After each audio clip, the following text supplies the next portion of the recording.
Hello everyone, मैं Krishna Chaudhary math with Krishna के YouTube channel पर आप सभी का एक बार फिर से हार्दिक स्वागत है। हम लोग आज की क्लास में उसी प्रैक्टिस सेट के अगली कड़ी पे बात करेंगे। आज का प्रैक्टिस सेट नंबर 6 है, जिसमें आपका पहला सवाल है कि इनमें से जिसका जन्म अंडे से होता है को व्यक्त करने वाला कौन सा एक शब्द है। तो सभी लोग पहले जुड़ जाइए, फिर हम लोग आगे क्वेश्चन शुरू करते हैं। सभी लोग जुड़ जाइए और अपने अपने ग्रुपों में शेयर कर दीजिए जिससे अधिक से अधिक बच्चे जुड़ें। सभी लोग कमेंट करिए, आवाज़ क्लियर जा रही है? ठीक है, चलिए आगे बढ़ते हैं हम लोग। इनमें से जिसका जन्म अंडे से होता है को व्यक्त करने वाला कौन सा एक शब्द है। तो यहाँ हम देखेंगे, पहला ऑप्शन है प्यारे बच्चों, आपका पहला ऑप्शन है पंछी, दूसरा अंडाणु, तीसरा अंडज, चौथा अंतज। तो आपका यहाँ पे जो राइट आंसर होता है बच्चों, सभी लोग कमेंट बॉक्स में बताएंगे। पहला आपका नहीं, तीसरा ऑप्शन आपका सही है, अंडज। जिसका जन्म अंडे से होता है उसके लिए एक शब्द क्या होगा? अंडज। क्या होगा? अंडज। ये जो आपका चौथा वाला ऑप्शन है, यहाँ पे जो बात कर रहे हैं हम लोग, चौथा वाला देखो, ये तो आपका राइट आंसर हो गया अंडज। इसकी जब बात करेगा हम लोग से ऑप्शन नंबर डी की, तो इसके लिए जो शब्द आता है वो आता है जिसका जन्म निम्न वर्ण में हुआ हो। देखो ध्यान से लिख लीजिए कॉपी पे, जिसका जन्म निम्न वर्ण में हुआ है। किसमें? निम्न वर्ण में। उसके लिए क्या आएगा? अंत्यज। ठीक है, चलिए नेक्स्ट प्रश्न बढ़ते हैं हम लोग यहाँ से। अगला प्रश्न आपका है, निम्नलिखित में से अमृत का अनेकार्थक शब्द नहीं है। तो प्यारे बच्चों, पहला ऑप्शन है स्वर्ण, दूसरा है पारा, तीसरा है दूध, चौथा है मोती।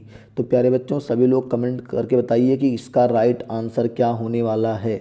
तो इसमें से अमृत का जो अनेकार्थक शब्द नहीं है वो आपका मोती नहीं है। क्या नहीं है? मोती आपका अनेकार्थक शब्द अमृत में नहीं आएगा, तो ये आपका गड़बड़ है। ठीक है, बाकी आपका स्वर्ण, पारा, दूध, जल, ये सब किसके हैं? अमृत के पर्यायवाची हैं, अनेकार्थी है। ठीक है, चलिए अगले प्रश्न की तरफ बढ़ते हैं हम लोग। अगला प्रश्न है प्यारे बच्चों, अमृतलाल नागर के उपन्यास मानस का हंस। देखो यहाँ से सवाल बनता है कि अमृतलाल नागर का उपन्यास मानस का हंस रचना किसकी है। तो बताएंगे क्या? अमृतलाल नागर की। पहला सवाल है बनता है क्या कि मानस का हंस रचना किसकी है, तो कहेंगे अमृतलाल नागर की है। और पूछा क्या है कि इसके कथा वस्तु क्या है, मतलब इसमें किसका वर्णन है। तो यहाँ पे प्यारे बच्चों हम लोग आंसर टिक करेंगे कि अमृतलाल नागर का जो उपन्यास है मानस का हंस, इसकी जो कथा वस्तु है वो तुलसीदास के जीवन को आधार बनाकर लिखा गया है। किसको? तो तुलसीदास के जीवन को आधार बनाकर लिखा गया है। यानी इसमें ऑप्शन नंबर डी आप टिक करेंगे, तुलसीदास का मानसिक विकास। मानस के हंस में क्या है? तुलसीदास का मानसिक विकास है। चलिए अगले प्रश्न की तरफ बढ़ते हैं लोग। यहाँ से बहुत ही शानदार प्रश्न था ये, चैन की बंसी बजाना मुहावरे का सही अर्थ होगा। तो प्यारे बच्चों सभी लोग बताइएगा कि चैन की बंसी बजाना मुहावरे का सही अर्थ क्या होगा। तो यहाँ पे दिया है पहला ऑप्शन सुख से रहना, दूसरा धीरे धीरे काम करना, तीसरा बात पर अड़े रहना, चौथा प्रतीक्षा करना। तो सुख से रहना, धीरे धीरे काम करना, बात पर अड़े रहना, प्रतीक्षा करना। तो सब लोग कमेंट करके बताइए कि चैन की बंसी बजाना मतलब सुख से रहना। क्या होगा? सुख से रहना। ठीक है, चलिए बात समझ में आ रही है? अगले प्रश्न की तरफ बढ़ते हैं हम लोग। वीडियो अच्छा लग रहा है तो एक बार जरूर कमेंट कर दीजिए। ठीक है, श्री कृष्ण के सुन वचन अर्जुन क्षोभ से जलने लगे, सब शोक अपना भूल कर करतल युगल मलने लगे, संसार देखे अब हमारे शत्रु रण में मृत पड़े, करते हुए या घोषणा हो गए उठकर खड़े। प्रस्तुत पंक्तियों में कौन सा रस है? तो प्यारे बच्चों सब कुछ आपको पढ़ाया है, इस पंक्तियों में कौन सा रस है? देखो, जब अर्जुन कुरुक्षेत्र के मैदान में लड़ाई करने से मना कर दिए थे कि मैं नहीं लड़ पाऊंगा, मेरे सामने मेरे सगे संबंधी हैं, मेरे रिश्तेदार हैं, ठीक है, चाचा काका सब लोग हैं, तो मैं कैसे बाण चलाऊंगा। तो श्री कृष्ण ने आग में घी डालने का काम किया। उन्होंने कहा कि याद करो कैसे तुम्हारे पुत्र अभिमन्यु को इन्हीं महारथियों ने निहत्था मारा हुआ था, कैसे द्रौपदी को 20 सभा में बालों से घसीटते हुए लाया गया था। तो जब अर्जुन को ये सारी बातें श्री कृष्ण के द्वारा अपमानित महसूस हुई, क्या हुई? उनको अपमान हुआ, तो वहाँ पे उनका कौन सा रस उत्पन्न हो गया? रौद्र रूप, क्या हो जाएगा, रौद्र रूप उनका उत्पन्न हो गया। और रौद्र रूप में आपका यहाँ पे कौन सा रस है, ऑप्शन देखो नहीं है तो ऑप्शन आप लिख लेंगे, ऑप्शन नहीं आप सीधा आंसर लिखिए, रौद्र रस। कौन सा, रौद्र रस, ये आपका हो जाएगा रौद्र रस। बात समझ आ रही है, तो इसमें आपको कौन सा होगा, रौद्र रस। तो वहाँ पे अर्जुन को क्रोध आ गया और रौद्र रस के अवस्था में आपको क्या होता है, क्रोध आता है। ठीक है, चलिए अगले प्रश्न की तरफ बढ़ते हैं हम लोग। अगला, क्योंकि रौद्र रस का स्थायी भाव क्या होता है, क्रोध होता है। अगले प्रश्न की तरफ बढ़ते हैं। निम्नलिखित में से कौन सा विकल्प वाक्यांश और उनके लिए एक शब्द की सही जोड़ी नहीं है। कौन सा ऐसा है जो वाक्यांश में उनके शब्द के लिए मैच नहीं कर रहा है। जो बहुत बोलता हो वाचाल, ये तो सही है। जो कुछ नहीं जानता अज्ञ, ये भी सही है। दूसरा, जो मापा ना जा सके अपरिमेय, ये भी सही है। जो अनुकरण करने योग्य हो, यही गड़बड़ दिया है प्यारे बच्चों, इसको आप टिक करेंगे, ये सही से मिलान नहीं है, तो इसको आप टिक कर लेंगे, ये आपका मिलान नहीं है। जो अनुकरण करने योग्य हो, ये आपका विश्वसनीय नहीं होता है, इसके लिए शब्द आता है, वो आपका आता है अनुकरणीय। क्या आता है, अनुकरणीय। देखो इसको ऐसे लिखेंगे, यहाँ लिख देते हैं बगल में। इसका जो आएगा, अगर मैं यहाँ से बात करूँ आपसे कि इसके जो आपके बात करेगा तो लिखेंगे अनुकरणीय, अनुकरणीय।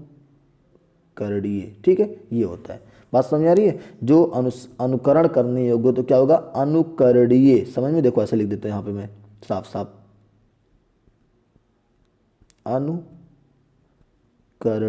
ठीक है, बात समझ आ रही है। देखो ये होगा, स्क्रीनशॉट ले लीजिए। तो इसमें कौन सा ऑप्शन गड़बड़ था, ऑप्शन नंबर चौथा आपका क्या है, गड़बड़ है। ठीक है, चलिए अगले प्रश्न की तरफ बढ़ते हैं हम लोग। यहाँ से, जो भेदा ना जा सके वाक्यांश के लिए एक शब्द क्या होगा प्यारे बच्चों, जो भेदा ना जा सके।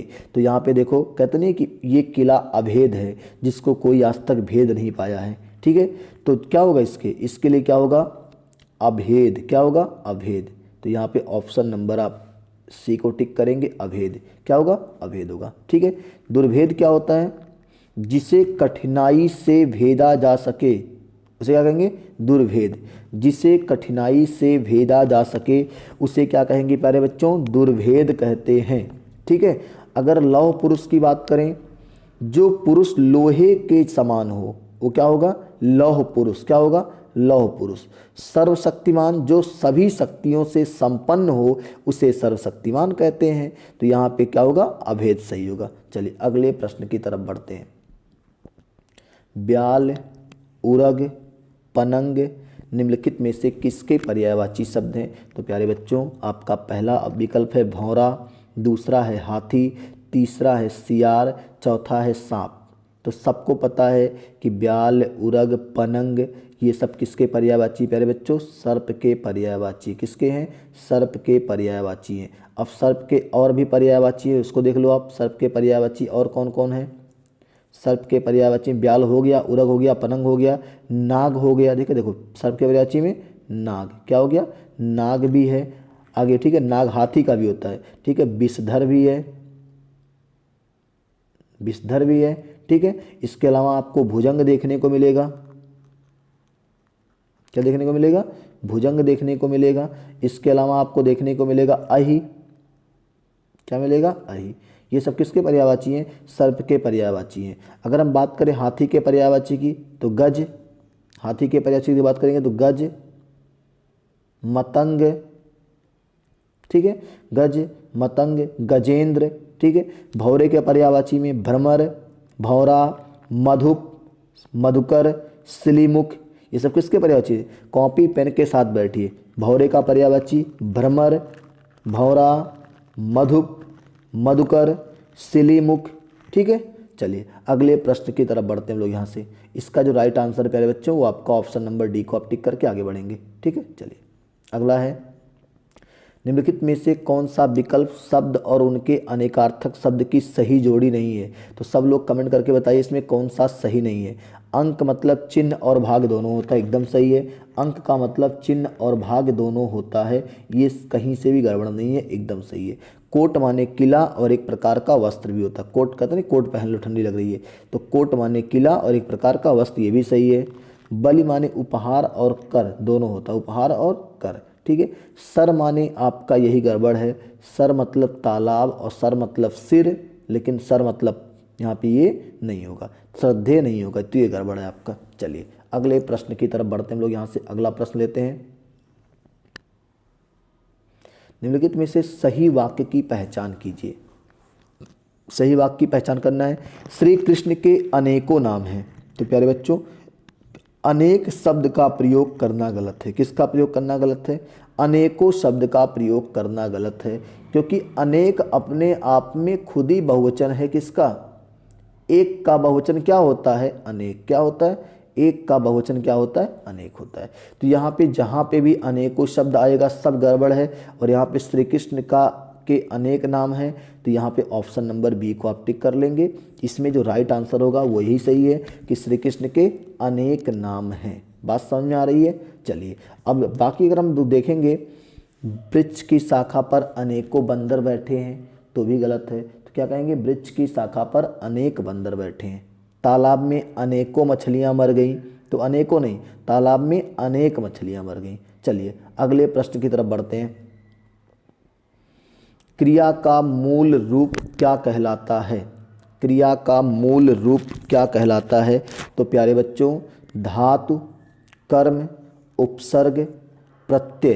तो यहाँ हम लोग देखेंगे क्रिया का जो मूल रूप कहलाता है वो आपका कहलाता है धातु। क्या कहलाता है? धातु। बात समझ में आ रही है? क्रिया का मूल रूप क्या कहलाता है? धातु। ये ऑप्शन नंबर ए आपका सही है। ठीक है। जैसे आपने कहा पढ़ना, तो पढ़ना में पढ़ धातु है और क्या है? देखो पढ़ना, पढ़ धातु से पढ़ना, खेल धातु से खेलना, ऐसे बनता है आपका। ठीक है।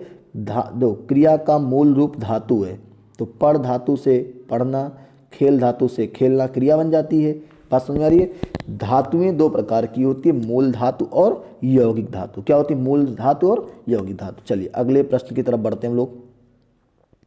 निम्नलिखित में से नासिक व्यंजन कौन सा है? नासिक व्यंजन अनुस्वार एवं अनुनासिक, दो नासिक ध्वनियाँ हैं। अनुस्वार एवं अनुनासिक दो नासिक की ध्वनियाँ हैं, जिनमें अनुस्वार ना तो व्यंजन है और ना ही स्वर है। अनुस्वार ना व्यंजन है ना स्वर है। चलिए अब देखो पंचमा अक्षर जो होते हैं वो अनुनासिक या पंचमा अक्षर जो होते हैं वो आपके क्या होते हैं? नासिक के व्यंजन होते हैं। क्या होते हैं? नासिक के व्यंजन होते हैं। तो यहाँ पे हम लोग देखेंगे पहले बच्चों, जो आपका ऑप्शन नंबर ए है उसमें ये पांचवा अक्षर है, ता, था, दा, धा, ना, यानी यम गणनम होता नहीं है, अंगा, इया, अड़ा, ना, मा, ये नासिक व्यंजन है। ठीक है। वर्ग के पांचवें अक्षर क्या होते हैं? पांचवें अक्षर, पांचवें वर्ण वर्गों के, सभी वर्गों के क्या होते हैं? पांचवें वर्ग क्या होते हैं? नासिक होते हैं। क्या होते हैं? नासिक होते हैं। बात समझ में आ रही है? जैसे कौन कौन देख लो ध्यान से, कौन कौन होते हैं इसमें। आप नासिक में देखेंगे तो कौन कौन आएगा? पहले का अंगा आएगा, दूसरे का देखो चा, छा, जा, झा, इया आएगा। क्या आएगा? इया आएगा। टा, ठा, डा, ढा, आड़ा आएगा। फिर आएगा आपका ता, था, दा, धा, ना, फिर आएगा पा, फा, वा, भा, मा। ये सब आपके नासिक के व्यंजन है। चलिए अगले प्रश्न की तरफ बढ़ते हैं हम लोग। अगला है निम्नलिखित में से सही वाक्य की पहचान कीजिए।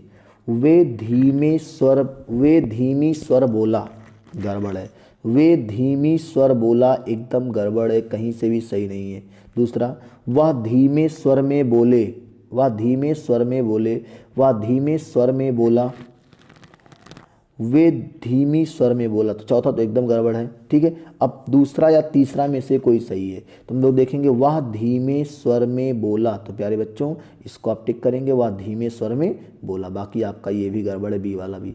वह धीमे स्वर में बोले नहीं, वह तो एक आदमी की बात हो रही ना, तो वह धीमे स्वर में बोला। क्या होगा? वह धीमे स्वर में बोला। चलिए अगले प्रश्न की तरफ बढ़ते हैं प्यारे बच्चों। यहाँ से अगला प्रश्न है, मोक्ष प्राप्त शब्द का समास विग्रह करने पर कौन सी विभक्ति मिलती है? तो प्यारे बच्चों जब मोक्ष प्राप्त का विग्रह करेंगे तो हम लोग देखेंगे मोक्ष को प्राप्त, मोक्ष को प्राप्त। तो यहाँ पे को आया है, तो यहाँ पे ऑप्शन नंबर डी आपका सही है। क्या सही है? ऑप्शन नंबर डी को हम लोग टिक कर लेंगे। ठीक है। चलिए अगले प्रश्न की तरफ बढ़ते हैं हम लोग। यहाँ से अगला प्रश्न आपका है, सांप छछूंदर की गति होना मुहावरे का सही अर्थ होगा। सांप छछूंदर की गति होना मुहावरे का सही अर्थ क्या होगा? पछताना, असमंजस में पड़ना, घबरा जाना और होश उड़ जाना। छछूंदर को एक अलग तरह की स्मेल होती है, ठीक है, गंध होती है। तो जब अगर सांप भूखा है तो उसको निगल लिया तो अब अंदर नहीं ले जाना चाहता है क्योंकि इस गंध आ रही है, और छोड़ना भी नहीं चाहता है क्योंकि उसको भूख लगी है। तो सांप छछूंदर गति होना मतलब आपको असमंजस में पड़ जाना। क्या हो जाएगा मेरे बच्चों? असमंजस में पड़ जाना, ये आपका राइट आंसर हो जाएगा। ठीक है, बात समझ आ रही है? ठीक है, चलिए अगले प्रश्न की तरफ बढ़ते हैं। जितने बच्चे चैनल पे जुड़ रहे हैं चैनल को सब्सक्राइब जरूर कीजिए, साथ में बेल आइकन को प्रेस कीजिए और अपने सभी ग्रुपों में वीडियो को अच्छे से शेयर कर दीजिए। सबको जोड़िए तब मज़ा आने वाला है। ठीक है, बहुत ज़्यादा मज़ा आने वाला। जोड़िए, मैं कह रहा हूँ संडे को आपको मैथ की वीडियो देखने को मिलेगी। मतलब अगर कुछ गड़बड़ ना हुआ तो, मतलब कि सारी चीज़ें मेरे हिसाब से होती रही तो, जैसे बहुत टाइम की बहुत समस्या है। आप देखते ही हो सुबह से 10 से 11 क्लास होती है ऑफलाइन, 10-11 क्लास लेने के बाद टाइम नहीं बचता, इसलिए स्क्रीन रिकॉर्डिंग आपको प्रैक्टिस करा रहा हूँ। यहाँ पे भी आपको नुकसान नहीं है, बहुत ही हेल्प मिल रहा है, अच्छे अच्छे प्रश्नों की श्रृंखला मिल रही है। इतना ही पढ़ लोगे दोबारा आपको घर पे पढ़ने की नौबत ही नहीं आएगी। ठीक है, चलिए अगले प्रश्न की तरफ आते हैं हम लोग। पयोधि, सिंधु, वारिस किसके पर्यायवाची हैं? तो प्यारे बच्चों, आपका जो पहला विकल्प दिया है वो दिया है मेघ, दूसरा दिया है समुद्र, तीसरा दिया है नदी और चौथा दिया है गंगा। तो यहाँ पे सभी लोग कमेंट करके बताएंगे प्यारे बच्चों कि इसमें कौन सा राइट आंसर होने वाला है। तो सब लोग देखिए, इसका जो राइट आंसर होगा, सबने लगभग कमेंट करके बता दिया है। तो इसका राइट आंसर होगा ऑप्शन नंबर बी, समुद्र। किसका पर्यायवाची है? समुद्र का पर्यायवाची है। समुद्र के एक पर्यायवाची की बात करें, बहुत ही इंपॉर्टेंट है, और वो है रत्नाकर। क्या है? रत्नाकर। ठीक है, रत्नाकर भी बहुत इंपॉर्टेंट है। उदध भी समुद्र का ही पर्यायवाची है। किसका? उदध भी समुद्र का ही पर्यायवाची है। जिन शब्दों के अंत में धा आएगा समुद्र के पर्यायवाची होंगे। ठीक है, दा आएगा तो बादल के पर्यायवाची, जा आएगा तो कमल। देखो जैसे आ गया ना जलज, जलज कमल का पर्यायवाची।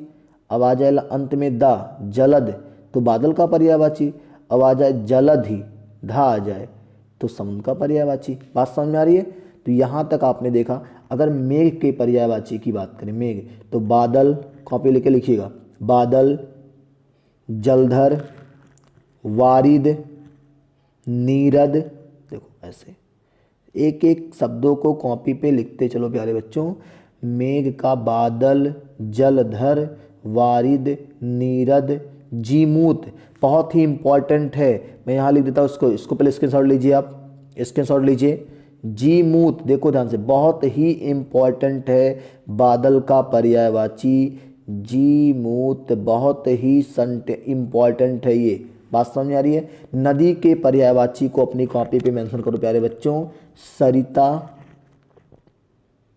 निर्झड़ी, निर्झड़ी ऐसे लिखेंगे। देखो मैं इसको रिमूव करता हूँ। नदी के पर्यायवाची की बात मैं कर रहा हूँ आपसे। देखो क्या क्या होता है। सरिता लिख लिया आपने, नी झरड़ी। ठीक है, दूसरा लिखिएगा अपगा, अपगा। ठीक है, इत्यादि। अब आपका बचा है गंगा। गंगा का पर्यायवाची मंदाकिनी, सुरसरी। देखो गंगा का पर्यायवाची मंदाकिनी, सुरसरी, देवनदी, भागीरथी, विष्णुपदी इत्यादि। बात समझ में आ रही? चलिए अगले प्रश्न की तरफ बढ़ते हैं। देखो ऐसे पढ़ेंगे तब चीज़ें समझ में आपको आएंगी। ठीक है, चलिए अगले प्रश्न की तरफ बढ़ते हैं। वाक्य में काम करने वाले को क्या कहते हैं? तो प्यारे बच्चों बहुत ही आसान सवाल है। वाक्य में काम करने वाले को क्या कहते हैं? कर्ता। क्या कहते हैं? जो वाक्य में काम को पूरा करने का काम करता उसे कर्ता कहते हैं। कर्ता कारक का चिन्ह क्या होता है? व्यक्ति चिन्ह ने। क्या होता है? ने। तो यहाँ पे हम लोग टिक कर लेंगे। वाक्य में काम के करने वाले क्या कहते हैं प्यारे बच्चों? कर्ता कहते हैं। ठीक है, चलिए अगले प्रश्न की तरफ आते हैं हम लोग। यहाँ से वधूत्सव का सही संधि विच्छेद क्या होगा प्यारे बच्चों? वधुत्सव का सही संधि विच्छेद। तो यहाँ पे सब लोग देखिए option number A B C D कौन सा सही है, सब लोग टिक करिए। वधुत्सव का सही संधि विच्छेद जो होगा ऑप्शन नंबर सी होगा, वधू धन उत्सव। और आपको पता है यहाँ से बड़ा ऊ जब आएगा, बड़ा ऊ और यहाँ का छोटा ऊ जब मिलेगा तो क्या बनेगा, बड़ा ऊ बनेगा। और संधि कौन सी बनेगी, दीर्घ संधि। कौन संधि बनेगी, दीर्घ संधि बनेगी। बात समझ में आ रही है। चलिए अगले प्रश्न की तरफ बढ़ते हैं हम लोग यहाँ से। बाग बाग होना मुहावरे का सही अर्थ क्या होगा, सभी लोग बताएंगे प्यारे बच्चों। सारे सवाल प्रीवियस ईयर से लिए गए हैं, UP police, GD, TET, super TET, ठीक है, एसएससी जीडी की बात कर रहा हूँ, लेखपाल की बात कर रहा हूँ, सारे प्रश्न आपके प्रीवियस ईयर से लिए गए हैं। बाग बाग होना मुहावरे का सही अर्थ होगा आसान काम, हरियाली छाना, खुश होना, कार्य सिद्ध होना। तो यहाँ पे आप देखेंगे कि बाग बाग होना कहते हैं दिल बाग बाग हो गया, तो खुश होना क्या होगा, खुश होना। बात समझ में आ रहा है। चलिए अगले प्रश्न की तरफ बढ़ते हैं हम लोग यहाँ से। अगला प्रश्न आपका है प्यारे बच्चों, लोकोक्ति और उनके सही अर्थ वाले जोड़े के विकल्प की पहचान करना है। तो एक बार आप स्क्रीनशॉट ले लो और देख लो, मैं पहले जोड़ा मिला दूँ तब स्क्रीनशॉट पर लीजिएगा, ठीक है। जोड़ा मैं मिला देता हूँ, ठीक है। जोड़ा क्या है, चित्त भी मेरी पट भी मेरी, इसके लिए कौन सा सही जोड़ा होगा। देखो ध्यान से, थोड़ा सा इसको ऊपर लेते हैं तब समझ में आपको आएगा, यही आएगा ये, चित्त भी मेरी और पट भी मेरी। देखो इसके लिए जो आपका सही अर्थ होगा, दोनों ओर से लाभ चाहना। तो बिल्कुल आपका यही पहले का पहले से ही मेल रहेगा, पहले का पहले से ही मेल रहेगा। चोर की दाढ़ी में तिनका, मतलब कि साफ है कि अपराधी भयभीत रहता, दूसरे का दूसरे से मेल रहेगा। नाच न जाने आंगन टेढ़ा, अयोग्यता का दोष दूसरों को देना, तो ये भी सही है, तीसरे का तीसरे से ही मैच करेगा। चौथा, नेकी कर दरिया में डाल, तो भला करके भूल जाना। तो बिल्कुल आपका ऐसे मिला लीजिए, सही मिलाया गया है, एकदम सही है। तो हम लोग इसको देखेंगे तो आगे जब बढ़ेंगे तो इसका जो ऑप्शन है, पहले का ए, दूसरे का बी, दूसरे का सी, चौथे का डी, इसी को आप टिक कर लेंगे। बात समझ आ रहा है, इसको आप टिक कर लेंगे, ऑप्शन नंबर डी को आप टिक कर लेंगे। पहले का ए से मैच करेगा, दूसरे से बी का मैच करेगा, तीसरे से सी का मैच करेगा, चौथे से डी का मैच करेगा। बात समझ आ गई प्यारे बच्चों। चलिए अगले प्रश्न की तरफ बढ़ते हैं हम लोग यहाँ से। अगला प्रश्न आपका है, निम्नलिखित में से कौन सा संधि विच्छेद का एक गलत उदाहरण है। तो यहाँ देखेंगे पहला ऑप्शन, महाधन ओज, पौधन अक, नौधन इक, परोधन उपकार। तो यहाँ पे प्यारे बच्चों सब लोग कमेंट करके बताइए कि क्या होने वाला है। महाधन ओज, पौधन अक, देखो इसमें आपका महोज क्या बनेगा, देखो मैं लिख देता हूँ एक करके, इसमें बनेगा महोज। संधि वृद्धि संधि है, कौन संधि है, वृद्धि। इसमें बनेगा पौधन अक यानी पावक।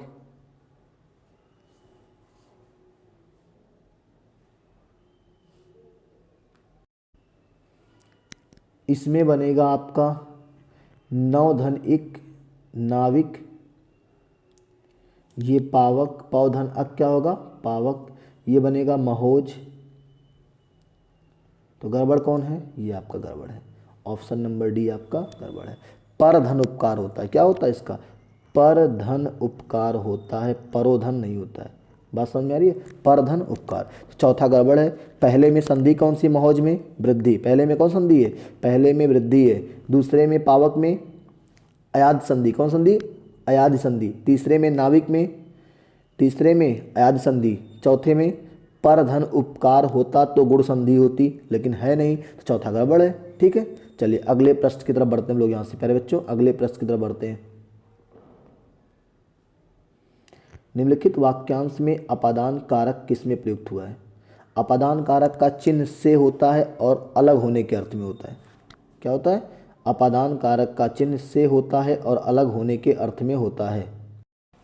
तो मैंने कहा ना कि चिन्ह से होता अलग होने के अर्थ में। देखो पेड़ से गिरा, तो बात समझ आ रही प्यारे बच्चों, जब आदमी पेड़ से गिरेगा तो चिन्ह तो उससे आया, और पेड़ से अलग भी हो रहा है, अलगाव भी हो रहा है, तो कौन सा अपादान का, कौन सा कारक होगा, अपादान कारक होगा। बात समझ में आ रही है। चलिए अगले प्रश्न की तरफ बढ़ते हैं लोग यहाँ से। निम्नलिखित में से कौन सा तत्सम तद्भव जोड़ी का सही विकल्प नहीं है? तत्सम तद्भव जोड़ी का सही विकल्प नहीं है। सूत आपका तत्सम है, सूत उसका क्या होता है? तद्भव होता है। हस्त तत्सम है, हाथ तद्भव है। ग्राहक तत्सम है, ग्राहक तद्भव है। ये आपका चौथा वाला, तीसरा वाला विकल्प आपका गड़बड़ है, ये गड़बड़ है। चक्र का जो तद्भव होता है वो चाक होता है। क्या होता है प्यारे बच्चों? चक्र का तद्भव चाक होता है। इसका क्या होता है? चाक होता है, गोला नहीं होता। ठीक है, तो ये आपका गड़बड़ है। चलिए अगले प्रश्न की तरफ हम लोग आते हैं। यहाँ से निंदा का विलोम शब्द क्या होगा? तो दो ही ऑप्शन आपका इसमें दिया है। निंदा का विलोम शब्द जो होता है प्यारे बच्चों, सभी लोग कमेंट करके बता दो निंदा का विलोम क्या होता है। तो यहाँ पे जो आप देखेंगे स्तुति क्या होता है? स्तुति होता है प्यारे बच्चों। किसका होता है? निंदा का विलोम क्या होता है? स्तुति होता है। बात समझ में आ रही है? चलिए हो जाएगा। राग का विलोम क्या होता है? राग का जो विलोम पूछेगा आपसे तो क्या बताएंगे? विराग। क्या होगा? राग का विलोम क्या होगा? विराग। बात समझ में आ रही है? चलिए अगले प्रश्न की तरफ बढ़ते हैं हम लोग। अगला प्रश्न आपका है, देखो ध्यान से। अगला, इनमें से जो पहले कभी ना हुआ हो उसके लिए एक शब्द कौन सा होगा प्यारे बच्चों? ऑप्शन 4 हैं। अभूतपूर्व, भूतपूर्व, अनादि, अद्वितीय। तो सब लोग बताएंगे कि इस कमेंट करके कि इनमें से जो कभी ना हुआ हो, जो पहले कभी ना हुआ हो। तो आप सबको बता दो प्यारे बच्चों, सबने टिक कर लिया होगा। जो इसका राइट आंसर होगा वो आपका होगा अभूतपूर्व। क्या होगा? अभूतपूर्व होगा। ठीक है, भूतपूर्व मतलब जो पहले हुआ हो। जैसे कहते हैं भूतपूर्व विधायक थे चाचा हमारे, ठीक है, तो चाचा हमारे जब भूतपूर्व विधायक थे तो उसमें भूतपूर्व मतलब जो पहले हुआ हो या हुआ था, ये हो जाता है। अद्वितीय मतलब जिसके समान दूसरा कोई नहीं। क्या होता है? अद्वितीय का मतलब जिसके समान दूसरा कोई नहीं। चलिए अगले प्रश्न पे हम लोग आते हैं। यहाँ से अवधी बोली का अन्य नाम क्या है प्यारे बच्चों? सब लोग कमेंट करके बताओ। बहुत ही शानदार सवाल है और कठिन सवाल है। अवधी बोली का अन्य नाम जो प्यारे बच्चों वो आपका है ऑप्शन नंबर ए। क्या टिक करेंगे? ऑप्शन नंबर ए, कोसली। इसे कौशल की भाषा भी कहते हैं, कौशल की राजभाषा भी कहते हैं। तो अवधी बोली का अन्य नाम क्या है? कोसली। क्या है? कोसली। बात समझ में आ गई? चलिए अगले प्रश्न की तरफ बढ़ते हैं हम लोग। यहाँ से निम्नलिखित में से कौन सा शब्द तत्सम है? कौन सा शब्द तत्सम है? ठीक है, तत्सम शब्द बताना है। तो उज्ज्वल, इकट्ठा, कंवल और उपरोक्त। तो प्यारे बच्चों यहाँ पे सब लोग कमेंट करके बता दीजिए कौन सा तत्सम है, कौन सा तत्सम है। तो देखो उज्ज्वल शब्द आपका तत्सम है। क्या है? उज्ज्वल आपका तत्सम है। बाकी कंवल देखो ये आपका तद्भव है, ये भी आपका तद्भव है और ये भी आपका तद्भव है। तीनों क्या है? तीनों तद्भव शब्द हैं। क्या है? तद्भव शब्द है। तत्सम है कौन प्यारे बच्चों? तत्सम आपका उज्ज्वल है। क्या है? उज्ज्वल है। तत्सम का तद्भव क्या होगा? तत्सम का तद्भव क्या होगा? अब देखो प्यारे बच्चों तत्सम का तद्भव क्या होगा। पहली चीज तो आपने राइट आंसर क्लिक कर लिया है, क्या? उज्ज्वल। अब एक एक शब्दों का इसको तत्सम ये है, तद्भव क्या होगा इसका? तद्भव उजला होता है। क्या होता है? उजला। क्या होता है प्यारे बच्चों? उजला होता है। इसको लिख लो आप ऐसे, उजला। और ये तद्भव है कंवल ना, तो कंवल का, कंवल आपका क्या है? कंवल आपका तद्भव है, लेकिन इसका तत्सम क्रमशः कमल। क्या होता है? कमल। उपरोक्त का उपर्युक्त, उपर्युक्त। इकट्ठा का एकत्र। क्या होगा? एकत्र। बात समझ में आ गई? चलिए नेक्स्ट क्वेश्चन हम लोग लेते हैं यहाँ से। अगला, भारतीय संविधान में 22 भाषाओं को आधिकारिक भाषा का दर्जा दिया गया है जिसमें यह भाषा शामिल नहीं है। सवाल पूछेगा भारतीय संविधान के 22 भाषाओं में किसको स्थान नहीं दिया गया है? तो हम लोग यहाँ से प्यारे बच्चों आंसर करेंगे भोजपुरी। किसको करेंगे? भोजपुरी।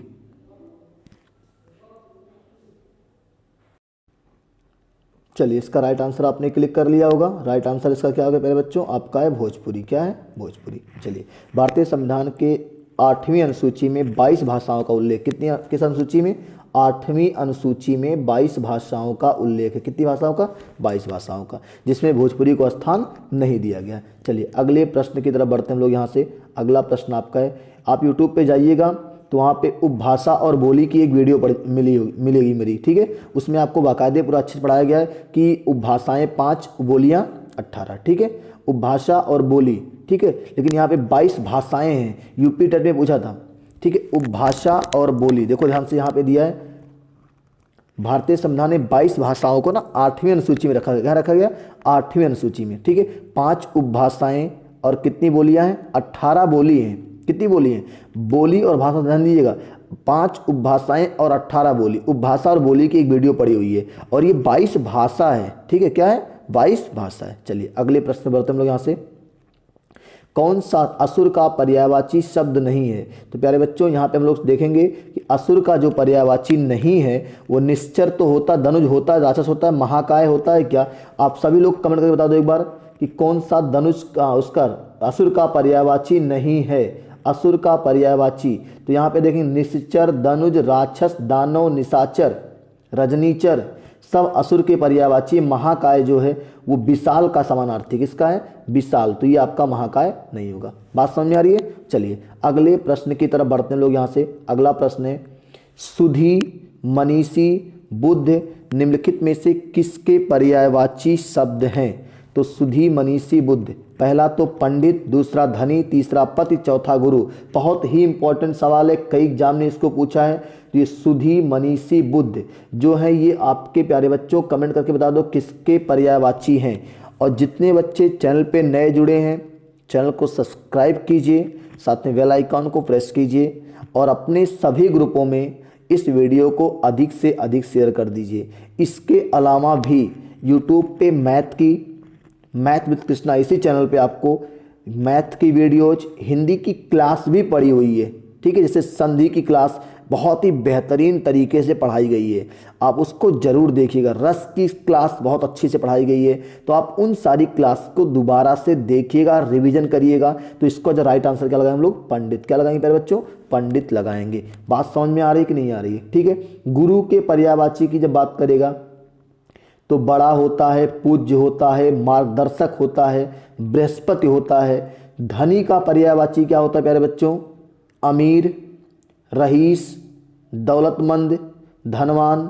पति का पर्यायवाची, देखो पति बहुत इंपॉर्टेंट है, तो पति का पर्यायवाची लिख देते हैं, ठीक है। देखो ध्यान से, लड़कियां जरूर ध्यान देंगी, ठीक है। पति का पर्यायवाची जो होगा वो आपका होगा स्वामी। क्या होगा? स्वामी। अगला दूल्हा, दूल्हा के बाद ईश्वर,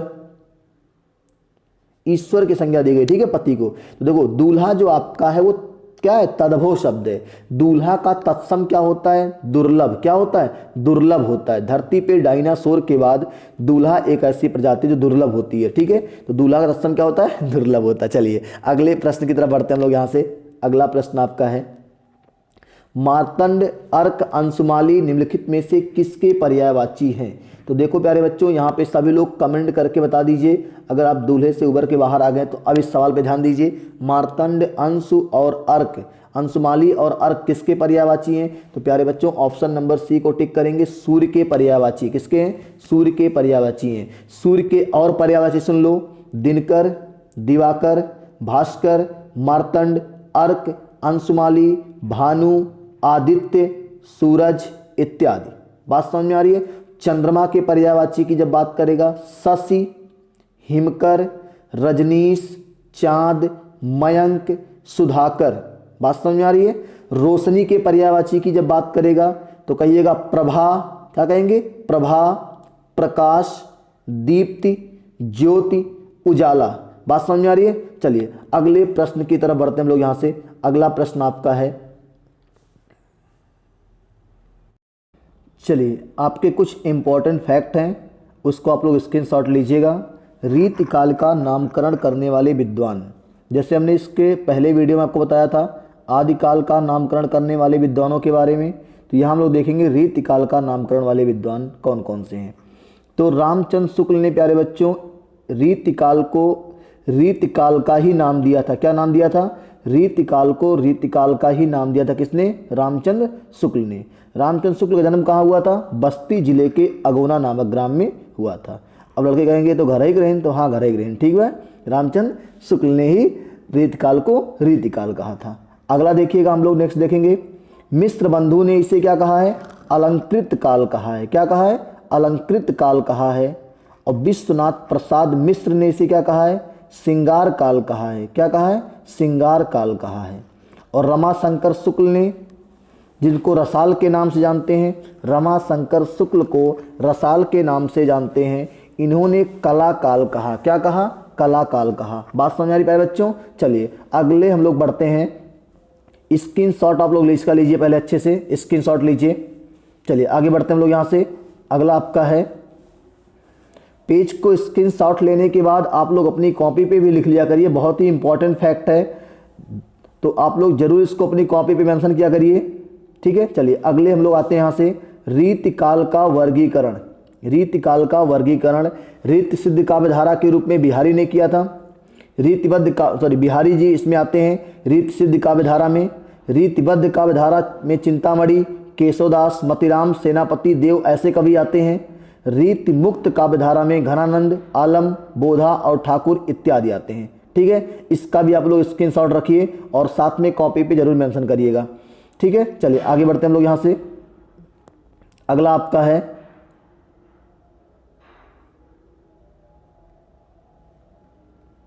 अगला बहुत ही इंपॉर्टेंट फैक्ट है, ध्यान से सुनिएगा। अष्टछाप के कवि, सब लोग स्क्रीनशॉट लीजिए बहुत जल्दी से। अष्टछाप के कवियों, 8 कवि होते हैं अष्टछाप में। कितने कवि होते हैं? 8 कवि होते हैं। मैं आपको प्यारे बच्चों अलग से एक वीडियो प्रोवाइड कराऊंगा जिसमें अष्टछाप के कवियों के याद करने की जहरीली ट्रिक होगी। क्या होगी? जिसमें अष्टछाप के कवियों के याद करने की बहुत ही जहरीली ट्रिक होगी। लेकिन अभी आज आप याद कर लो कि अष्टछाप के कवि कौन कौन होते हैं। पहला सूरदास, दूसरा कुंभनदास, तीसरा गोविंद स्वामी, चौथा नंददास, पांचवा कृष्णदास, छठा छित स्वामी और सातवां परमानंद दास और 8वां है चतुर्भुज दास। तो प्यारे बच्चों इस पेज का स्क्रीनशॉट लीजिए और हम लोग आगे बढ़ते हैं यहाँ से। बात समझ में आ रही है कि नहीं आ रही है? ठीक है, एकदम बिल्कुल इसका स्क्रीनशॉट लीजिए। मैंने कहा कि आपको इसका एक अलग से वीडियो दिलाऊंगा, अष्टछाप के कवि के अलग से जहरीले ट्रिक की एक वीडियो मिलाऊंगा, ठीक है। चलिए आगे, तार सप्तक के कवि।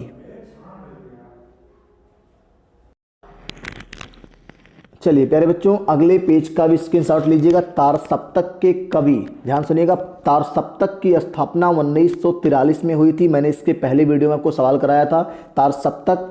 तो तार सप्तक में जो कवि थे, पहले वाले में अज्ञेय, मुक्तिबोध, गिरजा कुमार, माथुर, प्रभाकर माचवे, भारत भूषण अग्रवाल, नेमिचंद्र जैन, रामविलास शर्मा। दूसरे तार सप्तक, स्क्रीनशॉट आप लीजिए पहले इसको, फिर आगे बढ़ें। स्क्रीनशॉट लीजिए आप लोग। चलिए दूसरे तार सप्तक की बात कर लेते हैं। दूसरा तार सप्तक 1951 ईस्वी। कवियों के नाम आपके सामने लिखे गए हैं, आप लोग ध्यान से एक बार पढ़ लीजिएगा और इसको कॉपी पे लिख भी लीजिएगा। दूसरे तार सप्तक की स्थापना 1951 ईस्वी में हुई थी। तीसरे तार सप्तक की स्थापना 1959 ईस्वी में, कब हुई थी? 1959 ईस्वी में हुई थी। इनके कवियों के नाम आपको सामने लिखे गए हैं। चलिए स्क्रीनशॉट लीजिए, फिर आगे बढ़ते हैं हम लोग यहाँ से। नेक्स्ट देखिएगा, तार सप्तक के कवियों को याद करिएगा, बहुत ही इंपॉर्टेंट है। तो दूसरा और तीसरा तार सप्तक आप लोग स्क्रीनशॉट ले लीजिए, फिर हम लोग आगे बढ़ते हैं। चलिए अगले बढ़ते हैं हम लोग यहाँ से। तीसरा हो गया चौथा तार सप्तक और तीसरा तार सप्तक। देखो ध्यान से, तीसरा आपने पढ़ा 1959 ईस्वी। चौथा तार सप्तक, चौथा कब था? 1979 ईस्वी। कब हुआ था? 1979 ईस्वी, ठीक है। इसके कवियों के नाम आगे लिखे गए हैं, आप लोग स्क्रीनशॉट ले लीजिए और इसको लिख लीजिए, ठीक है। चलिए आगे बढ़ते हैं हम लोग। नेक्स्ट, चलिए पहला सवाल है आपका, हड़ौती बोली कहाँ की बोली है? ध्यान सुनिएगा, हड़ौती बोली कहाँ की बोली है? तो प्यारे बच्चों ऑप्शन आपके सामने है 4। ऑप्शन कितने हैं? ऑप्शन है 4। पहला है पूर्वी राजस्थानी, पश्चिमी राजस्थानी, उत्तरी राजस्थानी, दक्षिणी राजस्थानी। तो सभी लोग कमेंट बॉक्स में आंसर दीजिए। हड़ौती बोली कहाँ की है? तो हम लोग प्यारे बच्चों यहाँ पे टिक करेंगे। हड़ौती बोली जो है वो आपकी पूर्वी राजस्थानी की, कहाँ की है? पूर्वी राजस्थानी की है। चलिए आगे बढ़ते हैं हम लोग यहाँ से अगले प्रश्न की तरफ। थोड़ा सा स्क्रीन में दिक्कत है। चलिए अगला है, निम्नलिखित में से कौन सी बोली उत्तर प्रदेश में सामान्यतः नहीं बोली जाती है? तो देखो पहला ऑप्शन है प्यारे बच्चों ब्रज, दूसरा अवधी, तीसरा खड़ी बोली, चौथा आपका मैथिली। तो प्यारे बच्चों यहाँ पे जो आपको राइट आंसर क्लिक करना है वो आपका है मैथिली प्रायः उत्तर प्रदेश में नहीं बोली जाती है। वन रक्षक 2015 की परीक्षा में पूछा गया सवाल है। बाकी ब्रजभाषा भी, अवधी भी, खड़ी बोली भी उत्तर प्रदेश में बोली जाती है। ठीक है, चलिए अगले प्रश्न की तरफ बढ़ते हैं हम लोग यहाँ से। रामचरितमानस की रचना किस भाषा में हुई है? तो प्यारे बच्चों रामचरितमानस की रचना जो हुई है आपकी खड़ी बोली में, कि अवधी में, कि ब्रजभाषा में, कि मैथिली में? सभी लोग कमेंट बॉक्स में आंसर करिए। यूपी पीसीएस 2020 की परीक्षा में पूछा गया सवाल है। रामचरितमानस की रचना जो हुई है वो आपकी अवधी भाषा में हुई। किस भाषा में हुई है प्यारे बच्चों? अवधी भाषा में हुई है। ठीक है, रामचरितमानस किसने लिखा है? किसने लिखा है? सब लोग इसका आंसर कमेंट बॉक्स में करेंगे, हम बताएंगे नहीं। रामचरितमानस किसने लिखा है इसका सब लोग कमेंट बॉक्स में प्यारे बच्चों आंसर करेंगे। चलिए अगले प्रश्न की तरफ बढ़ते हैं। खड़ी बोली हिंदी का प्रथम कवि कौन माना जाता है? तो प्यारे बच्चों पहला ऑप्शन है तुलसीदास, दूसरा ऑप्शन है गुरु गोविंद सिंह, तीसरा नानक, चौथा अमीर खुसरो। तो प्यारे बच्चों यहाँ पे हम लोग देखेंगे कि खड़ी बोली का प्रथम कवि जो माना जाता है वो आपका, सभी लोग कमेंट बॉक्स में आंसर करिए, अमीर खुसरो। क्या होगा? ऑप्शन नंबर डी, अमीर खुसरो। अमीर खुसरो को तूतीय हिंद की उपाधि से नवाजा गया था। किससे? तूतीय हिंद, यानी हिंद का तोता। क्या बोलते हैं? हिंद का तोता, तूतीय हिंद। ठीक है, क्या बोलते हैं? तूतीय हिंद के नाम से जाना जाता है अमीर खुसरो को। एक तबला वादक भी था अमीर खुसरो। चलिए आगे बढ़ते हैं हम लोग। जितने बच्चे चैनल पे नए हैं चैनल को सब्सक्राइब कर दीजिए और एक बार वीडियो को अच्छे से शेयर कर दीजिए। फिर आगे बढ़ते हैं हम लोग। चलिए नेक्स्ट क्वेश्चन आपका है, खड़ी बोली का अन्य नाम क्या है? खड़ी बोली का अन्य नाम क्या है प्यारे बच्चों? हरियाणवी, हिंदी, कौरवी और भारती। तो प्यारे बच्चों आपको पढ़ाया गया है कि खड़ी बोली का अन्य नाम जो है वो कौरवी है। क्या है? कौरवी है। खड़ी बोली का अन्य नाम क्या है? कौरवी है। तो आपको पता है कि ये खड़ी बोली कहाँ की बोली है? तो पश्चिमी हिंदी की बोली है। किसकी बोली है? पश्चिमी हिंदी की बोली है। शॉर्ट ट्रिक, जहरीला ट्रिक मैंने क्या बताया था कि पश्चिम के कन्नौज में ब्रज बाबू खड़ा है। पश्चिम के कन्नौज में ब्रज बाबू खड़ा है। तो कन्नौज मतलब कन्नौजी, पश्चिम मतलब पश्चिमी, ब्रज मतलब ब्रजभाषा, बांगरू या हरियाणवी, बुंदेली और खड़ी बोली या कौरवी। चलिए अगले प्रश्न की तरफ हम लोग आते हैं। यहाँ से अगला है, हिंदी शब्द किसका दिया हुआ है? तो प्यारे बच्चों पहला ऑप्शन है आर्यों का, दूसरा है ईरानियों का, तीसरा है ईरानियों का, चौथा है तुर्कों का। तो यहाँ पे सब लोग प्यारे बच्चों कमेंट बॉक्स में आंसर कर दो कि हिंदी शब्द किसका दिया हुआ है। तो यहाँ पे हम लोग देखेंगे आपका ऑप्शन नंबर बी जो है ईरानियों का। मैंने आपको शॉर्ट ट्रिक के माध्यम से बताया था ना कि ईरानी लोग जब भारत में आए थे तो सिंध को हिंद कहते थे और हिंद को क्या कहने लगे? हिंदी बन गई आपकी। ठीक है, चलिए अगले प्रश्न की तरफ बढ़ते हैं हम लोग यहाँ से। अगला प्रश्न है, पंजाबी भाषा किस लिपि में लिखी जाती है? तो सभी लोग कमेंट बॉक्स में आंसर करिए, पंजाबी भाषा किस लिपि में लिखी जाती है? तो प्यारे बच्चों देवनागरी तो हिंदी की है, गुरमुखी क्या होगा? गुरमुखी लिपि में लिखी जाती है। ऑप्शन नंबर बी को आप टिक कर लेंगे, गुरमुखी लिपि में लिखी जाती है। फिर अगला सवाल आपके सामने है, खड़ी बोली का प्रथम महाकाव्य कौन सा था? खड़ी बोली का प्रथम महाकाव्य कौन सा था? तो आप देखेंगे साकेत, नीरजा, प्रिय प्रवास, कामायनी। तो सबको पता है कि खड़ी बोली का जो प्रथम महाकाव्य था वो आपका प्रिय प्रवास था। किसका था? प्रिय प्रवास था। बात समझ में आ रही है? खड़ी बोली का प्रथम महाकाव्य कौन सा था? तो बताएंगे प्यारे बच्चों प्रिय प्रवास। अगली प्रश्न की तरफ हम लोग बढ़ते हैं। अगला प्रश्न आपका है, इनमें बिहारी हिंदी का रूप नहीं है। तो बिहारी हिंदी की मैंने आपको जहरीली ट्रिक बताई थी, याद है? क्या बताया था मैंने? जहरीली ट्रिक मैंने बताया था आपको कि बिहार के भोजपुरी में मेथी महंगी है। बिहार के भोजपुरी में मेथी महंगी है। मेथी मतलब मैथिली, देखो विकल्प में मैथिली है, और मगही मतलब महंगी, और भोजपुरी तो है ही, तो क्या नहीं है, अवधी आपका नहीं है। अवधी कहाँ की है, अवधी आपका पूर्वी हिंदी की है। कहाँ की है, पूर्वी हिंदी की है। पूर्वी हिंदी के अंतर्गत 3 कौन कौन, अवधी, बघेली और छत्तीसगढ़ी, यानी ABC बताया था मैंने आपको ना। चलिए अगले प्रश्न की तरफ बढ़ते हैं हम लोग यहाँ से। अगला प्रश्न आपका है, निम्नलिखित में द्वंद्व समास बताना है। क्या बताना है प्यारे बच्चों, द्वंद्व समास का दोनों पद प्रधान होता है। क्या होता है, दोनों पद प्रधान होता है। तो यहाँ पे आप देखिए, सब लोग विकल्प को देख के और टिक करिए, द्वंद्व समास किसमें है। तो यहाँ पे आप देखेंगे कि पाप पुण्य में द्वंद्व समास है। ऑप्शन नंबर सी को आप टिक करेंगे। किसको टिक करेंगे, ऑप्शन नंबर सी को आप टिक करेंगे। पाप पुण्य में कौन सा समास है, द्वंद्व समास है। ठीक है, चलिए अगले प्रश्न की तरफ बढ़ते हैं हम लोग यहाँ से। अगला प्रश्न है, पंचवटी शब्द में कौन सा समास है। पंचवटी में आपको बताना है, पंचवटी में द्विगु समास। द्विगु समास की पहचान क्या होती है, पहला शब्द संख्यावाची होता है। क्या होता है, संख्यावाची होता है। दूसरा तत्पुरुष समास, तीसरा द्विगु है और पहला अव्ययी भाव है, चौथा कर्मधारय है। तो यहाँ पे आप सभी देखेंगे कि जो आपका है पंचवटी का पहला पद तो आपका संख्यावाची है। क्या है, संख्यावाची है ना। और जिसका संख्यावाची पहला पद होता है उसमें द्विगु समास होता है। प्यारे बच्चों कौन समास होता है, द्विगु समास होता है। ऑप्शन नंबर सी को आप टिक कर लेंगे। अगले प्रश्न पे आएंगे, अनुरूप में कौन सा समास है। तो अनुरूप में आपको पता है कि अनुरूप में पहला शब्द अव्यय है।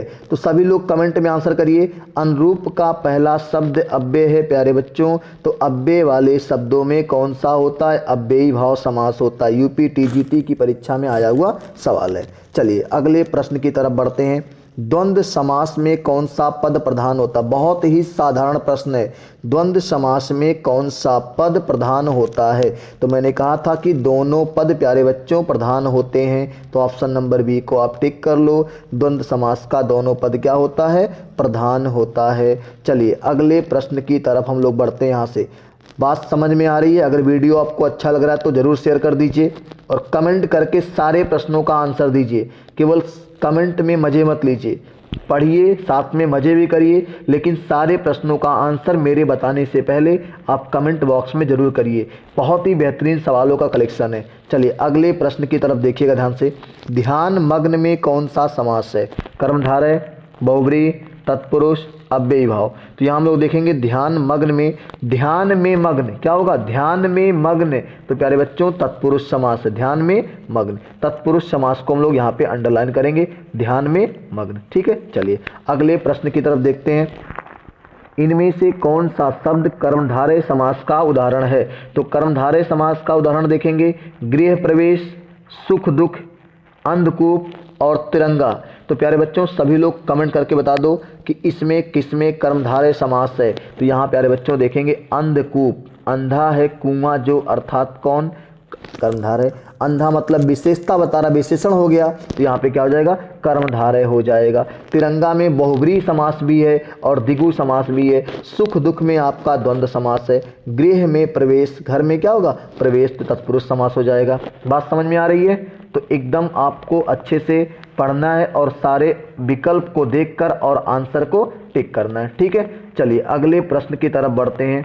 अगला, त्रिभुज शब्द में कौन सा समास है। बहुत ही आसान और बेसिक सा सवाल है। त्रिभुज शब्द में कौन सा समास, तीन भुजाएं, देखो तीन भुजाओं का समाहार है ना। और मैंने कहा जब पहला पद संख्यावाची तो कौन सा, द्विगु समास। कौन सा प्यारे बच्चों, द्विगु समास। बात समझ में आ रही है। चलिए अगले प्रश्न की तरफ बढ़ते हैं, ध्यान से सुनिएगा। अगला प्रश्न बहुत ही शानदार है और असिस्टेंट अकाउंट 2015 की परीक्षा में भी पूछा है। धीरे धीरे का समास बताना है। धीरे धीरे के बीच में योजक चिन्ह लगा हुआ है, तो योजक चिन्ह देख के भ्रम में मत आइएगा। धीरे धीरे शब्द में योजक चिन्ह तो लगा है, लेकिन योजक चिन्ह देख के भ्रम में नहीं आना है। योजक चिन्ह आने पर भी द्वंद्व समास नहीं होगा, लेकिन धीरे धीरे में आपका अव्ययी भाव समास हो। क्या हो गया मेरे बच्चों, अव्ययी। शब्दों की पुनरुक्ति हो चुकी है ना, तो कौन सा समास, अव्ययी भाव समास। अगला, कौन सा कर्मधारय समास का उदाहरण है। ठीक है, अब देखो बहुत हम लोग वीडियो के लास्ट में पहुंच रहे हैं, तो बिल्कुल आप शालीनता से जवाब दीजिएगा और अच्छे जवाब दीजिएगा, गलत ना होने पाए ऑप्शन। तो देखिएगा कौन सा कर्मधारय समास है। ऑप्शन ए प्यारे बच्चों, पतझड़, त्रिफला, नील गगन, गांव शहर। त्रिफला मतलब 3 फलों का समाहार, ठीक है। तो ये तो आपका होगा नहीं, ये तो आपका हो गया क्या, द्विगु समास। नील गगन, नीला है जो गगन, कर्मधारय हो जाएगा। गांव शहर, ये तो आपका हो जाएगा द्वंद्व समास। पतझड़, इसमें आपको क्या देखने को मिल जाएगा, पतझड़ में आपको देखने को मिल जाएगा क्या, कौन सा कर्मधारय समास से पूछा है ना, तो नील गगन, नीला है जो गगन, यहाँ पे देखने को मिलेगा आपको, नीला है जो गगन। विशेषता बता रहा ना गगन की विशेषता क्या है, गगन नीला है, तो नीला विशेषण और विशेष के पद में क्या होता है, कर्मधारय समास होता है। प्यारे बच्चों, अगले प्रश्न की तरफ बढ़ते हम लोग यहाँ से। बहुत ही आसान सा सवाल है, प्रतिदिन में कौन सा समास है, तो प्रतिदिन का पहला पद अव्यय है, क्या है प्यारे बच्चों, अव्यय है। और पहला पद जब अव्यय होता है तो कौन सा समास होता है, सबको पता है, ऑप्शन बी में दिया है, अव्ययी भाव समास। क्या होगा, अव्ययी भाव समास। रातों रात में कौन सा समास है, रातों रात में भी आपका प्यारे बच्चों रात रात 2 बार आया है ना, तो इसका मतलब है कि अव्ययी भाव समास ही होगा। क्या होगा, अव्ययी भाव समास ही होगा। देखो जीटीसी पीजीटी परीक्षा में पूछा हुआ, ठीक है। आगे नेक्स्ट क्वेश्चन लेते हैं हम लोग। पंकज शब्द में कौन सा समास है प्यारे बच्चों, पंकज शब्द में कौन सा समास है। पंकज किसका पर्यायवाची, सब लोग कमेंट करके बता दो एक बार, पंकज किसका पर्यायवाची है। द्वंद्व समास तो होगा नहीं, द्विगु समास तो होगा नहीं, कर्मधारय और बहुब्री। तो सब लोग एक बार कमेंट करके बता दो कि पंकज शब्द में कौन सा पंकज का अर्थ क्या होता है, किसका पर्यायवाची है पंकज, सब लोग बता दो एक बार कमेंट करके।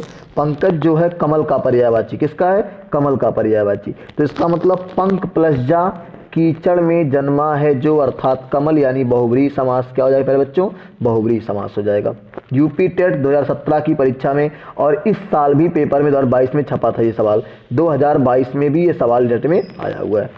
चराचर, चराचरम प्यारे बच्चों, अगला सवाल है चराचरम यानी जगत में कौन सा समास है। तो यहाँ पे कुछ नहीं, एकदम आसान सा सवाल है, चराचरम यानी कौन सा समास है। तो सबको पता है कि जब इसका विग्रह करेंगे तो चर और अचर, चर और क्या आएगा, अचर, बीच में जो चिन्ह आएगा, तो कौन सा समास हम लोग टिक करेंगे प्यारे बच्चों, यहाँ पे ऑप्शन नंबर बी को टिक करेंगे, द्वंद्व समास। किसको टिक करेंगे, द्वंद्व समास को टिक कर लेंगे। अगले प्रश्न की तरफ बढ़ते हैं। चौमासा में समास है, चौमासा तो बिल्कुल कहीं कोई दिक्कत नहीं होनी चाहिए। चौमासा 4 माह का समाहार है, कितने का, 4 माह का समाहार है, तो आपको द्विगु समास देखने को मिल जाएगा। क्या मिल जाएगा, द्विगु समास देखने को मिल जाएगा। अगले प्रश्न की तरफ बढ़ते हैं। यथाशक्ति में कौन सा समास है, तो इस यथाशक्ति का पहला पद क्या है, अव्यय है। क्या है, यथा, प्रति, बे, भर, उप, ऐसे शब्द आएंगे तो आपको क्या देखने को मिलेगा, अव्ययी भाव समास देखने को मिलेगा। विग्रह करेंगे तो कहेंगे शक्ति के अनुसार, क्या कहेंगे, शक्ति के अनुसार, ये यथाशक्ति का समास विग्रह है। ठीक है प्यारे बच्चों, अगले प्रश्न की तरफ बढ़ते हैं। अब लास्ट के 2 प्रश्न आपके बचे हुए हैं और बहुत शालीनता से गलती ना होने पाए, ठीक है। समास का अर्थ बता दो क्या होता है, समास का अर्थ क्या होता है, विस्तार, विच्छेद, संक्षेप और नवीन अर्थ। तो सब लोग बताइए कमेंट करके कि समास का अर्थ क्या होता है, कि कोई भी गलती मत करिएगा, एकदम आपको आंसर सही देना है। समास का अर्थ जो होता है प्यारे बच्चों वो होता है संक्षेप। क्या होता है, संक्षेप। बात समझ में आ गई है, संक्षेप या संक्षिप्तीकरण होता है, ठीक है। चलिए एक अगले लास्ट प्रश्न की तरफ हम लोग आते हैं। उपकूल में कौन सा समास है, तो बिल्कुल आपको कहीं पे कोई संशय नहीं होना चाहिए। उपकूल में कौन सा समास है, तो ऑप्शन ए द्विगु समास, ऑप्शन 2 तत्पुरुष समास, ऑप्शन सी अव्ययी भाव, ऑप्शन डी द्वंद्व। तो यहाँ पे आप देखेंगे प्यारे बच्चों कि उपकूल में पहला शब्द आपका उप है और उप आने पर आपको अव्यय दिखाई देगा और कौन सा समास लगा के आप आओगे, अव्ययी भाव समास लगा के आप आओगे। ठीक है, तो उम्मीद करते हैं कि आज की क्लास बहुत ही अच्छी रही, आपके लिए बहुत ही हेल्पफुल रही। अगर आपको क्लास समझ में आ रही है तो बिल्कुल आप एक एक प्रश्नों को अच्छे से अध्ययन करिएगा और कमेंट करके मेरे बताने से पहले आप सारे प्रश्नों को आंसर कमेंट बॉक्स में दीजिएगा और वीडियो के अंत में वीडियो को शेयर कर दीजिएगा। मिलते हैं तब तक के लिए, धन्यवाद।